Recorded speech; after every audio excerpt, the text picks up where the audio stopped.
Women's action forum وہاں بنا. وہاں سے پھر فریدہ شہید لاہور آئیں, تو لاہور میں میٹنگ ہوئی. یہاں ہمارے ساتھ گھر تھا, اب تو وہ ٹوٹ گیا ہے, فرخ نگار عزیز کا گھر. جی. فرخ نگار عزیز واز پارٹ آف میرے بچپن کے لینڈسکیپ کا, کیونکہ یہ تھیٹر میں ان کا انٹرسٹ تھا. So there is a link between creativity and movements also.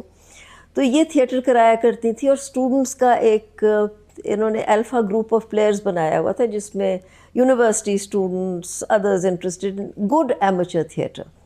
سو ان کے گھر میں ویف کی یہ پہلا لاہور میں ملا گروپ, آئی تھنک 19 کراچی میں 1981 میں شرکت گاہ میں میٹنگ ہوئی, شرکت گاہ کے دفتر میں, پہلے دفتر میں جو ہماری ایک خواتین کے حقوق کی تنظیم ہے شرکت گاہ, اور اس کے بعد لاہور میں فرخ نگار عزیز کے گھر پر یہ میٹنگ ہوئی. ہم گندے نالے کے اس طرف آپ بیٹھے ہوئے ہیں, وہ گندے نالے کے اس طرف گھر تھا, 21 برڈ وڈ روڈ.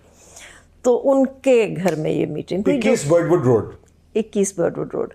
تو وہاں میں یہاں نہیں تھی اس وقت, پر یہ تب آپ تو باہر پڑھ رہی تھی. میں باہر پڑھ رہی تھی. میں 83 میں آئی ہوں گھر ذرا ہیلو ہائی کرنے, اور آئی گاٹ کاٹ اپ ان دا 12 فروری کی پروٹیسٹ, جو کہ پہلی پروٹیسٹ تھی ڈکٹیٹرشپ کے خلاف, جس میں حبیب جالب کو ڈنڈے پڑے. جس میں حبیب جالب کو ڈنڈے پڑے, مجھے بھی پڑے تھے, ہم سب کو پڑے تھے ڈنڈے, اور پہلی دفعہ ڈنڈے پڑے, اور ڈنڈے کھانے کے بعد ہمیں ڈنڈے کا ڈر اتر گیا. اب یہ میں ضرور کہوں گی, یہ ہے 12 فروری 1983, اور جب MRD موومنٹ بھی چل رہا ہے. اس کے بعد چلی. اچھا, میں یہ واضح کرنا چاہتی ہوں کہ ڈنڈوں کا ڈر اترا, کلاس فیکٹر آتا ہے. اس تحریک میں بہت سی وزبلی ایلیٹ عورتیں تھیں. اٹ از کوائٹ لائکلی کہ پولیس نے اتنی زور سے نہ مارا ہوگا جتنی زور سے وہ مارتے اگر ورکنگ کلاس عورتیں ہوتی وہاں, کیونکہ ان کی بھی ماریں دیکھی ہوئی ہیں وہاں police action. Anyway, so that is where the movement started. پر کیونکہ ضیاء الحق تبدیلی لا رہا تھا تھرو لاز, ایک تو یونیورسٹیوں میں ادھر ادھر میں پڑھا رہی تھی تب, تو انسٹرکشنز تھیں کہ چادریں لیں, یہ کریں وہ. اب میں کہہ رہی ہوں لڑکیوں کی ریزسٹنس کہاں سے آتی ہے. انہوں نے چادر لی, انہوں نے چادر کو فیشن اسٹیٹمنٹ بنا دیا. اٹ واز نو لانگر وہ, I mean it was still not the پردے کی علامت, it was a very trendy lifestyle. تو پر وہ جو پہلے وہ جو ایک سوشل سبورژن جسے ہم کہتے ہیں, وہ ایک وہ انہوں نے کہا ہم لیں گے, کہتے ہیں چادر لو تو لیں گے, پر ہم پھر ایسے لیں گے جس میں ہم اچھے لگیں. آپ اور ہماری طرف دیکھیں اگر وہی آپ کا مسئلہ ہے. So but to come back to the women's movement, اس دور میں ویمنز موومنٹ کا ویف کا فوکس قانون پہ تھا 80 کی دہائی میں. کیونکہ اور جو نایاب نے ابھی بات کی کہ باڈیلی رائٹس کی اب بات ہو رہی ہے, bodily rights were very much there.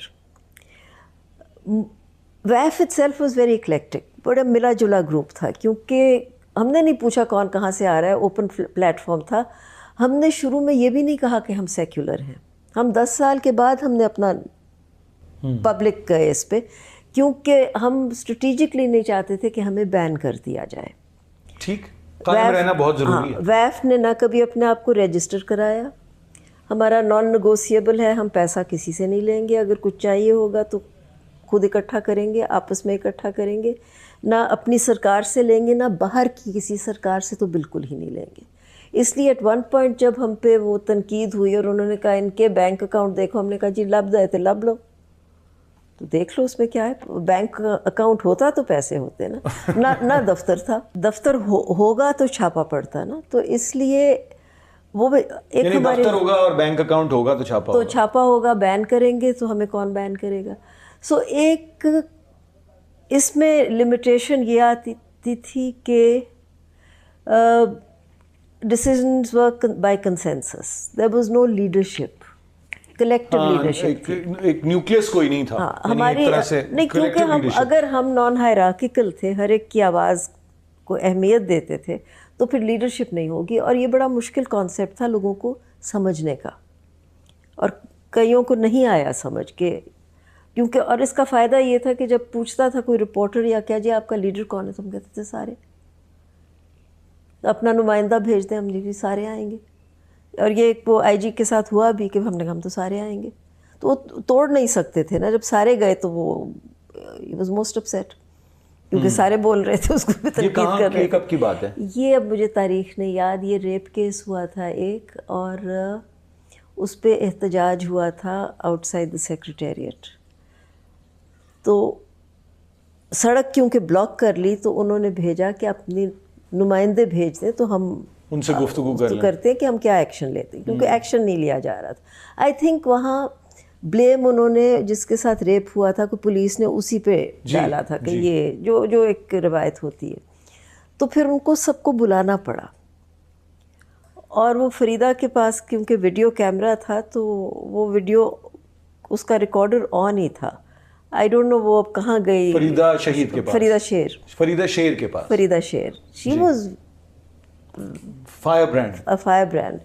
تو وہاں جھگڑا بھی ہوا اس سے, پھر آگے چلی بات. کہاں میں کہہ رہی تھی کہ ویف کا فوکس تب قانون پہ تھا. We protested against the law of evidence, قانون شہادت کے خلاف, شہادت کے خلاف, زنا آرڈیننسز, حدود آرڈیننسز, پھر قصاص اندیت کے قانون کے خلاف, پھر بلاسفمی لا کے بھی ود فرسٹ. اور ہم مائنورٹیز کے پاس گئے تھے کہ یہ آپ کے آڑے آئے گا, ہمیں جوائن کرے. پر وہ ایک چیز کو کہیں ریئلائز کرنے میں بھی ٹائم لگتا ہے. ہم نے شروع دن سے کہا تھا یہ میں وہ کوئی آپ دیکھ نہ لیں کہ کیا ہوا. پھر اس کے بعد نعمت احمد کا مرڈر کیس میں جب سامنے آیا تو 2 سال لگے نا, 79 میں آ گئے تھے حدود آرڈیننسز. اچھا, میں ذرا نایاب کی طرف جاتا ہوں, پھر آپ کے پاس میں واپس آؤں گا اور ان گینز پہ ہم بات کریں گے, ان کامیابیوں پر بات کریں گے, کیونکہ ہم نے پھر ویمنس پروٹیکشن ایکٹ بھی دیکھا. تو یہ سفر کیسے طے ہوا اس کی طرف میں آتا ہوں. نایاب, یہ بتائیے کہ آپ کو یہ محسوس ہوتا ہے کہ اس وقت جو صورتحال ہے, ویسے ماضی سے بھی جو اس وقت کی جو صورتحال سے مراد میری یہ ہے کہ اس وقت جو تحریکیں چل رہی ہیں, کیا ان کا کوئی ربط ہے ماضی کی جو پاکستان میں چلنے والی تحریکیں ہیں, یا ایسا ہے جو ایک آپ کے یعنی let me be the devil's advocate کہ باہر سے اور یہاں کے بھی اچھے تعلیمی اداروں سے English medium as it were بچیاں اور لڑکے بھی بہت ساتھ ہیں آپ کے نوجوان لوگ, جو بہت خوش آئند بات ہے, لیکن یہ لڑکے لڑکیاں تھیوریٹیکل چیزیں پڑھ کے نکلے ہیں, انہیں مغرب کا تو پتہ ہے, انہیں میرابیل سسٹرز کا پتہ ہے, انہیں سفراجٹ موومنٹ کا پتہ ہے, انہیں میرا جسم میری مرضی کا جو پورا ایک تحریک ہے اس کا پتہ ہے, مگر انہیں یہ نہیں پتہ کہ بیگم زری سرفراز نے کیا کیا آئلی قوانین کے لیے. انہیں یہ نہیں معلوم کہ ویمنز ایکشن فورم نے 1980 کی دہائی میں حدود آرڈیننسز اور قانون شہادت وغیرہ کو پش بیک دینے کے لیے کیا کیا. کیا اس بات میں کوئی حقیقت ہے یا نہیں ہے, یا کوئی ڈسکنیکٹ ہے؟ نہیں, آئی تھنک اگین یہ ڈسکنیکٹ ہے, بیکاز ابھی میں یہ گفتگو جو سن رہی تھی اس میں بہت ساری ایسی چیزیں ہیں جو میں کہوں گی ریزونیٹ میرے ساتھ اس طرح سے کر رہی تھیں کہ وہ اٹیکس جو پہلے کیے جاتے تھے وہی ایک ایلیٹزم کا, ایک بینگ فورن فنڈیڈ, بینگ ویسٹرنائزڈ, یہ ساری جو چیزیں ہیں یہ اٹیکس ابھی بھی کنسسٹنٹلی ہو رہے ہیں. ایک اور میں یہ کہوں گی کہ کچھ جی بالکل, اور تب کی اور اب کی موومنٹ میں کنٹینیوٹی اور چینج کا ایک سلسلہ ہے, ایک ڈائلیکٹیکل قسم کا ریلیشن شپ ہے. One thing that I think that the contemporary movement has learned, جہاں پر میں آپ کے ساتھ اختلاف کروں گی, ایک کنسرٹڈ ایفرٹ ہے. آپ اٹھا کے دیکھیں عورت مارچ کا, بے شک وہاں پر کسی بھی نان پاکستانی فیمیل آئیکن کی آپ کو پوسٹرز نہیں نظر آئیں گے. دیر از اے کنسرٹڈ ایفرٹ کہ ہم نے, یہ ایک لرننگ ہے نا تب سے لے کر اب تک, کہ ہم نے اپنے کلچرل جو اپنی ہسٹریز ہیں ریزسٹنس کی, اپنی جو بہت ساری کلچرل سبورژن ہے وہ ہم نے اس کو روٹ کرنا ہے پاکستان کے اندر اور سب کانٹیننٹ کے اندر. تو میں آپ کو چھوٹے چھوٹے اگزامپلس دیتی ہوں. پوسٹرز کے اوپر جو سمبولک ریپرزنٹیشن ہے وہ بالکل جو ہے وہ پاکستانی ہے. اس میں آپ کو دوپٹوں والی خواتین نظر آئیں گی, شلوار قمیضوں والی, چوڑیوں والی خواتین نظر آئیں گی, مہندیوں والی خواتین نظر آئیں گی. یہ ایک کنسرٹڈ ایفرٹ ہے, اور حجاب والی بھی نظر آئیں گی, بالکل نظر آئیں گی, بالکل نظر آئیں گی. ہاں جی, کیونکہ میرے خیال میں یہ ایک لرننگ ہے, بالکل یہ ایک لرننگ ہے کہ ہم نے, اور جو ریفرنسز ہیں آپ کو وہاں پر جو پوسٹرز نظر آئیں گے اس میں آپ کو آسمہ جہانگیر صاحبہ نظر آئیں گی, آپ کو قندیل بلوچ نظر آئیں گی, آپ کو اور ہماری بہت ساری جو ہے وہ آئیکونک جو فیمنسٹ ہیں جنہوں نے ریزسٹ کیا معاشرے کے اندر وہ نظر آئیں گی. سو پھر اس کے علاوہ جس طرح کے ایونٹس ہوئے پچھلے سال بھی ایک بڑا ناول قسم کا کانسیپٹ تھا فیمنسٹ ڈھولکی, ٹھیک ہے, جو کہ ایک پیورلی ایک Pakistani very very rooted in our culture. So میرے خیال میں بہت ایفرٹ کیا گیا ہے اس پرسیپشن کو جو ہے وہ چیلنج کرنے کے لیے, دور کرنے کے لیے. مطلب وہ تو ہے ہی غلط, وہ ہے ہی غلط, ایسا کبھی بھی نہیں تھا. اچھا, اس کے ساتھ ایک اور جو امپورٹنٹ چیز ہے میرے خیال میں جو میں مینشن کرنا چاہوں گی وہ یہ بھی ہے کہ یہ کنٹمپریری موومنٹس جو ہیں وہ بہت واضح طور پہ اینٹی امپیریلسٹ بھی ہیں. تو جب یہ بات کی جاتی ہے نا کہ فورن فنڈیڈ اور یہ تو ویسٹرن ثقافت کو پروموٹ کر رہی ہیں اور فلانا فلانا, اگر آپ منشور پڑھیں تو نہ صرف یہ کہ جو میں پہلے بات کر رہی تھی کہ ایک بڑا ایفرٹ کیا گیا ہے اپنی ہسٹری, اپنی جو لوکل فیمنسٹ آئیکونز ہیں, جو خواتین کی اسٹرگل ہے یہاں پر, اس کو ہائی لائٹ کرنے کا ایفرٹ کیا گیا ہے, لیکن ساتھ ہی ساتھ اینٹی امپیریلزم کی بہت بات کی گئی ہے. جو دنیا بھر میں اسٹرگلز ہو رہی ہیں مختلف جگہوں پر, فریڈم اسٹرگلز ہوں, چاہے ان کو لنک کیا گیا ہے خواتین کی اسٹرگلز کے ساتھ, اور یہ بات کی گئی ہے جو دوگلا معیار ہے ہماری ویسٹرن جو پاورز ہیں ان کا, اس کے بارے میں بہت بات کی گئی ہے. سو آئی تھنک کمپلیٹلی ایک بیس لیس چیز ہے. اگین آپ اسموک اسکرین کریٹ کرتے ہیں جب آپ نے کسی کو ڈسکریڈٹ کرنا ہے, اور پاکستانی معاشرے کے اندر 2-3 ایسی چیزیں ہیں جس پر اگر آپ نے کسی بھی تحریک کو ڈسکریڈٹ کرنا ہے تو یا آپ اس کو مذہب کے ساتھ جوڑیں, یا فورن فنڈنگ کے ساتھ جوڑیں, یا ہماری ثقافت اور ہماری غیرت کے ساتھ اس کو جوڑیں. اچھا نایاب, اس میں دلچسپ بات جو مجھے نظر آتی ہے وہ یہ کہ پاکستان کی ریاست اور پاکستان کی جو حکومتیں ہیں یکے بعد دیگرے, انہوں نے جتنی فورن فنڈنگ لی ہے اس کا تو عشر اشیر پاکستان کی غیر سرکاری تنظیموں یا کسی اور ادارے نے لیا ہی نہیں ہے. اور اب تو یہ باتیں کھل کے سامنے آ رہی ہیں کہ اب تو ہماری سیاسی جماعتیں بھی فورن فنڈنگ بقول کے یعنی اس کی بینیفیشری ہیں. میں نیلم آپا آپ کی طرف آتا ہوں. ایک بات انہوں نے بڑی امپورٹنٹ کی. دیکھیں مجھے ذاتی طور پر ایک ادب کے طالب علم کی حیثیت سے یا ایک انسانی حقوق کے ایک مائنر ایکٹیوسٹ کی حیثیت سے مجھے نہیں لگتا کہ مجھے تو کوئی مغربی ثقافت سے, مغربی تعلیم سے, مغربی موسیقی سے, مغربی علم و ادب سے کسی قسم کا کوئی مسئلہ نہیں ہے. میرا مسئلہ تو مغربی سامراج سے ہے. اور یہ بات میرا خیال ہے کہ اس پہ ہمارے سامعین کے لیے بھی یہ بات بڑی اہم ہے کہ یہ سمجھنا بہت ضروری ہے کہ کوئی جو سامراجیت ہے, جو امپیریلزم ہے جس کو نایاب نے کہا, اس کے ساتھ ہمارا ٹکراؤ ہے. جو مغرب میں چلنے والی انسانی حقوق کی تحریکیں ہیں, دیکھیے ریس کی ساری لڑائی مغرب میں ہی لڑی گئی ہے. تو یعنی جو نسلی امتیاز کو خاتمے کی لڑائی ہمارے ہاں تو نہیں لڑی گئی, بلکہ مجھے تو لگتا ہے کہ ہم لوگ ابھی تک بہت سے تعصبات کا شکار ہیں, رنگ, نسل, عقیدے کے اعتبار سے. جنوبی افریقہ جو ہے وہ افریقہ ہے, شمالی امریکہ ہے, برطانیہ ہے, ان سب میں یہ لڑائیاں لڑی گئیں. تو اس پہ بھی ذرا سی روشنی ڈالیں کہ ہم اپنے آپ کو جو ایک عالمی سطح ہے, گلوبل سپیس ہے, اس میں ہم جڑے ہوئے تھے. جب تک کہ آپ نے ذکر کیا, میں آپ سے کہوں گا کہ وہیں سے بات کو آگے بڑھائیں. 80 کی دہائی تک, 90 کی دہائی تک بھی کچھ حد تک, لیکن 90 سے وہ معاملات بدلنے شروع ہوئے.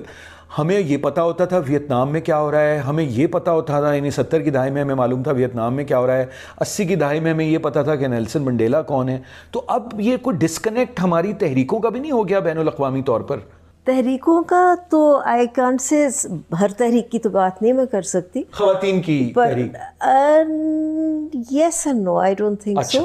آئی مین ایک لیول پہ لگے گا آپ کو ڈسکنیکٹ. ایک تو میں واضح کروں کہ جو آپ بھی کہہ رہے ہیں کہ ہمیں ڈسٹنکشن فرق کرنا بہت ضروری ہے کہ سامراجی neo liberal, global neo liberal imperialism کی پالیٹکس کیا ہے, اور کلچرل کراس کلچرل فرٹیلائزیشن کیا چیز ہوتی ہے. ٹھیک ہے, دیکھیں یعنی مختلف ثقافتوں کے مابین جو ایک تعلق ہے, وہ بہت ایک انریچنگ چیز ہے. جو بر صغیر کا انڈو مسلم کلچر ہے وہ 2 کلچرز کے میل سے نکلا ہے نا. جہاں آپ بادشاہی مسجد کو دیکھیں جو وہ کنول کا پھول بھی ہے اور اوپر وہ گنبد اور مینار بھی ہیں, تو وہ ایک نئی چیز نکلی ہے جو کہ یہاں کی آئیڈینٹی کا ایک بہت گہرا حصہ ہے.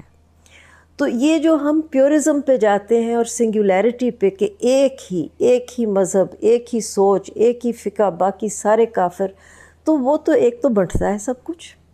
دوسرا اپنے آپ کو ہم اتنا محدود کر لیتے ہیں اور اتنا محروم کر لیتے ہیں اور اتنا غریب کر لیتے ہیں کہ ہماری جو اتنی ایک میں کہوں رچ مالا مال ایک تہذیبی جو ہمارا ورثہ ہے، ہم اس سے اپنے آپ کو علیحدہ کر لیتے ہیں.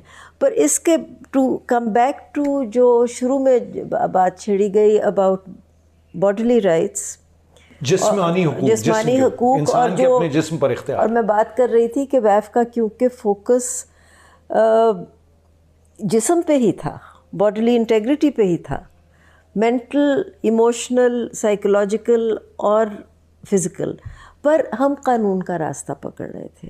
پھر ہم کوشش بھی تھے. دیکھیں چونکہ آپ نے پہلے جو بات کہی کہ کوئی بھی موومنٹ کسی وائڈ میں کسی خلا میں جنم نہیں لیتا، تو چونکہ اس وقت ایسے قوانین نافذ کیے جا رہے تھے پاکستان میں جن سے عورتوں کے حقوق پر براہ راست ضرب پڑتی تھی، تو ویف نے اسے اور فوکس اس پہ تھا.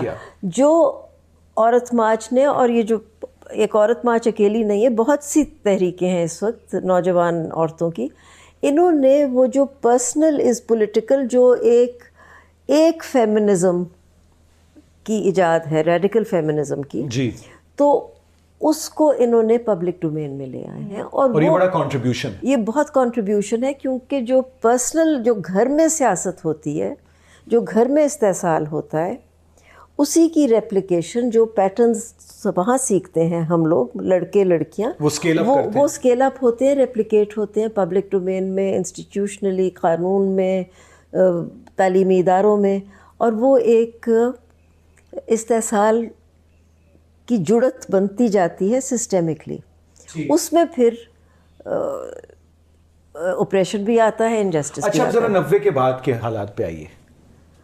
بے نظیر بھٹو منتخب ہو جاتی ہیں 1988 کے دسمبر میں پاکستان کی وزیر اعظم. بے نظیر کے آنے سے پہلے میں ذرا سا ایک لیبر پہ بھی بات کروں گی کہ جو تہمت ہم پہ بھی لگتی تھی ایلیٹزم کی. ہمارے تو خیر نکاح بھی توڑے تھے مولویوں نے کہ ان کے نکاح ٹوٹ گئے. ہم نے کہا چلو ماشاءاللہ آسان ہو گیا کام. تو وہ تھا کہ ان کا یہ لیبر سے تعلق نہیں ہے. ویف کیونکہ لیفٹ اورینٹڈ کافی لوگ تھے اس کی ممبرشپ میں، تو وہ شروع سے اویئرنیس تھی کہ یہ سب جڑ کے کام کریں گے. اور ان دنوں میں 80s میں وایت نے عورتوں کے یونین کو توڑا.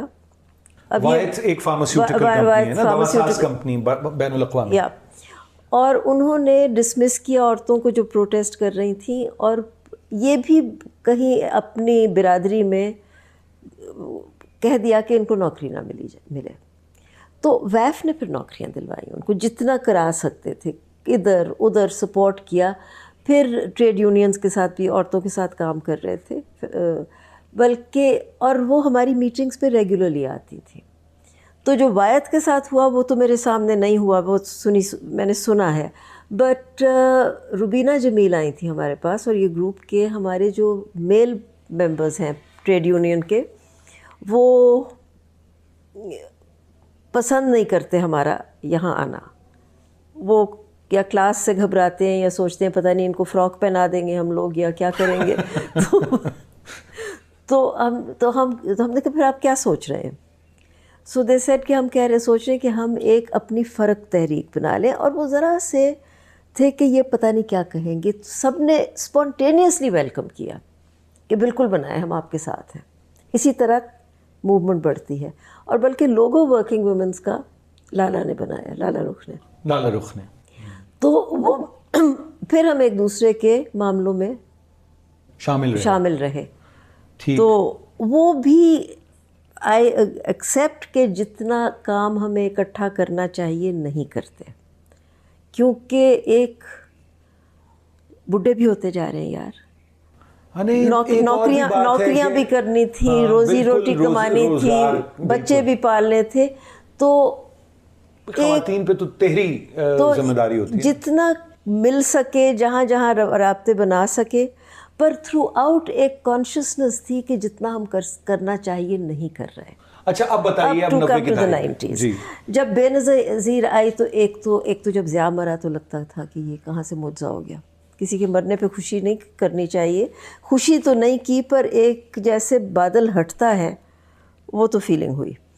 پھر بے نظیر آئی تو ہم لوگوں کو امید بھی تھی, تب ہماری بھی معصومیت تھی, نہیں ریئلائز کیا کہ بے نظیر آئی ہے, اگر آرمی کی سپورٹ نہ ہوتی تو اس کو نہیں آنے دینا تھا. آپ کو یاد ہوگا کافی ٹائم لگا تھا before she was accepted as prime minister, oath لینے سے پہلے, اور وزیر خارجہ بدلنے کی اجازت نہیں ملی تھی, یعنی کہ صاحبزادہ یعقوب ہی رہیں گے وزیر خارجہ. اس پہ باقاعدہ اور بھی بہت سے معاملات طے ہوئے ہوں گے. وہ جب مانا تو پھر وہ آئیں. جی, تو ایک جتنی ایکسپیکٹیشن تھی کہ یہ بے نظیر کرے گی, وہاں وی فیلٹ لیٹ ڈاؤن.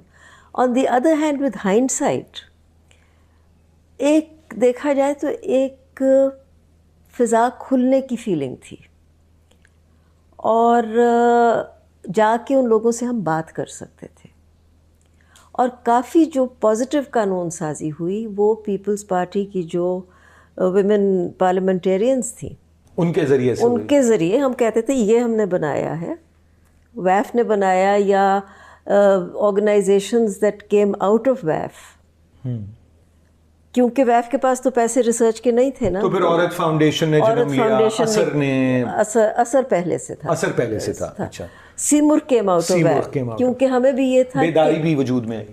بیداری بعد میں آیا. اچھا, سیمور بنا کیونکہ as a public plate form ہمیں وی ریئلائز کہ ہمارے پاس انفارمیشن نہیں ہے, کیونکہ مولوی تو اسلام کوٹ کر رہا تھا نا. تو آپ نے بھی تحقیق, تو پھر ہم نے کہا اس کے لیے ایک تنظیم ہو جو کہ پھر تحقیق کو وہاں نہ روکے کہ لو جی یہ اس سوال کا جواب مل گیا, اب بند کر دو. تو تب آپ نے سیمور بنائی. تو تب سیمور بنا کہ ہم پھر جہاں تک جہاں تحقیق لے کے جائے گی وہاں جائے گی. فریدہ شیر اس کے بانیان میں ہیں. نہیں, میں تو ولایت سے گھر آئی ہوں تو یہ آلموسٹ بن چکی تھی, اندر سے join us it was in the process. Farida شیر تھیں, لالا روخ تھیں, نسرین شاہ تھیں, نکہت سعید خان تھیں, اور I think that was it. اور میں تھی, یہ لوگ تھے ہمارے. یہ لوگ. اچھا, اب ذرا جو آج کے حالات کو آپ کیسے دیکھتی ہیں؟ کچھ گینز بھی تو ہوئے نا, جیسے ویمنس پروٹیکشن ایکٹ آیا. گین یار, پہلا گین تو یہ ہوا کہ جب ہم نے شروع کیا ہے کام تو مجھے لوگ پوچھا کرتے تھے پر عورتوں کا مسئلہ کیا, آپ تو گھر کی ملکہ ہو, اتنی عزت آپ کو یہ معاشرہ دیتا ہے. ویف کے شروع کے رولا ڈالنے سے, پیٹ پٹائیاں کرنے سے, جماعت اسلامی تک نے ویمنز ونگ شروع کر دیا.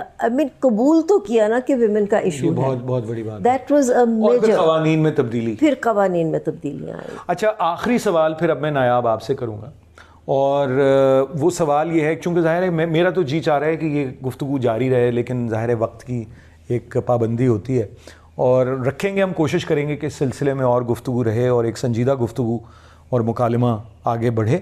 آپ سے آخری سوال یہ کہ آج کل کس قسم کا دباؤ جو خواتین کی تحریک سے ہماری لڑکیاں اور لڑکے, نوجوان خواتین, نوجوان مرد وابستہ ہیں, یا خواجہ سرا بھی وابستہ ہیں, ان پہ کس قسم کا دباؤ جو ہے وہ آتا ہے, اور کن کوارٹرز سے آتا ہے, اور کیا ہراسانی ہے, یا کس قسم کی ایک جبر کا سامنا کرنا پڑتا ہے؟ بالکل, آئی تھنک بہت ساری, جیسے آپ نے بات کیا, گینز بھی بہت ہوئے ہیں, لیکن ہم رہتے ہیں ایک اس طرح کی دنیا میں جہاں پر سوشل میڈیا ہے, جہاں پر سوشل میڈیا نے اپرچونیٹیز بھی کریٹ کی ہیں, لیکن ساتھ ساتھ جو ہے وہ ہراسمنٹ کے, ٹرولنگ کے بہت سارے دروازے بھی کھلے ہیں اس سے. تو پہلی تو یہ چیز ہے کہ کنٹمپریری جو سوشل موومنٹس ہیں, خاص طور پہ وہ جو ویزیبل ہیں سوشل میڈیا کے اوپر, ان کے لیے ایک نیا چیلنج سامنے آیا ہے. اپنی پرائیویسی اور اپنی سیکیورٹی کے لیے ان کو خاص جو ہے وہ اقدامات کرنے پڑتے ہیں, اور یہ بہت زیادہ, اور یہ شاید سننے میں نہیں لگتا, لیکن یہ اتنی بڑی چیز ہے کہ کس طرح سے ایک آرگنائزڈ اور سسٹمیٹک طریقے سے خواتین کو انٹیمیڈیٹ کیا جاتا ہے. ہم سب وٹنس ہیں اس چیز کے کہ کیسے لوگوں کی, ہم نے پوسٹرز کے ساتھ یہ دیکھا کہ کس طرح سے لوگوں کی پرائیویسی اور سیکیورٹی کو انڈینجر کیا, کیونکہ نہ صرف کچھ پوسٹرز جو تھے وہ ڈاکٹرڈ تھے,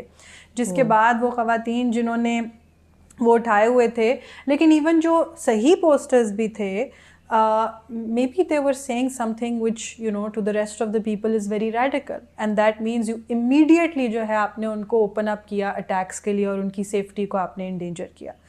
تو سب سے بڑا پہلا چیلنج یہ ہے کہ آج کی یہ دنیا جس کے اندر ایز سچ کوئی بھی اب پرائیویٹ سٹیزن اس طرح سے نہیں ہے کیونکہ اس کی ایک پیرلل زندگی چل رہی ہے سوشل میڈیا کے اوپر. تو یہ موومنٹس کو بیلنس کرنا ہے اپنے انڈیویجول رائٹس کو اور ساتھ ساتھ سیکیورٹی کو بھی, بہت بڑا چیلنج ہے. اور اس کے اندر آف کورس ریاست کی ایک ذمہ داری ہے. اب جو پچھلے 3-4 سالوں کے اندر ہم نے جو دیکھا ہے اس کے اندر کیونکہ ریاستی جبر بڑھا تھا, پرٹیکولرلی جو ویمنس رائٹس کی موومنٹس اور یہ جو ہیومن رائٹس کی موومنٹس ہیں ان کے خلاف بہت زیادہ جبر بڑھا تھا, تو یہ بھی ایک نیا چیلنج تھا. ہم نے یہ دیکھا کہ اس سے پہلے جو ہے وہ جیسے ابھی میم بھی کہہ رہی تھیں کہ there was synergy between there was conflict but also synergy between political governments and social movements, right? But ہم نے آئی تھنک اس کا ایک ریورسل دیکھا ان دا لاسٹ 4 years, جو کہ میں امید کرتی ہوں کہ اب ہم دیکھیں گے کہ یہ چیز نہیں ہوگی.